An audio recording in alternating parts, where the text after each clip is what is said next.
Jo soc Rosa García Calvo. En estos moments soc la presidenta del Club de Lectura Lletres en mayúscula. Estem a Alberic, és un municipi de la Ribera Alta i solguem tindre entre uns 10.500 i 11.000 habitants. Hola, mi nombre es Ana Ulloa y soy creadora y actriz y compagino la creación de obras de teatro con proyectos de mediación y de investigación.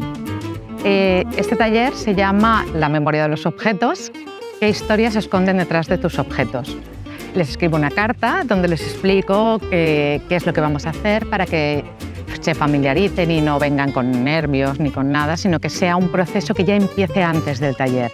Porque en esa carta lo que les pido es que busquen objetos que van a traer luego para trabajar con ellos y, por ejemplo, son objetos de la infancia, un souvenir, un objeto que te recuerde a alguien.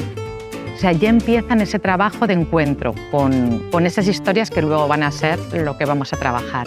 Entonces, con juegos, con dinámicas íbamos componiendo las historias personales y luego jugábamos a veces a hacer historias cruzadas, con collage.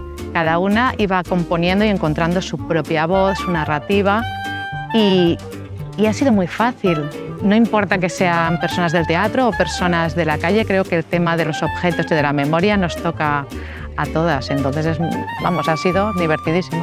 Quan mos proposaren fer el taller de la memòria dels objectes, es quedàrem un poc descol·locats perquè realment no sabíem això de què anava ni per a què servia.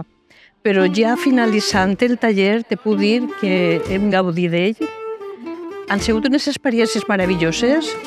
Hem vist els objectes d'una forma diferent. Hem tret unes conclusions molt complexes des d'una foto fins a un objecte sense importància i, sincerament, és un taller que recomanaria a moltíssima gent. És algo digne de veure. De las cosas más bonitas que estoy viviendo en estos talleres es el descubrir que la vida de todo el mundo es interesante.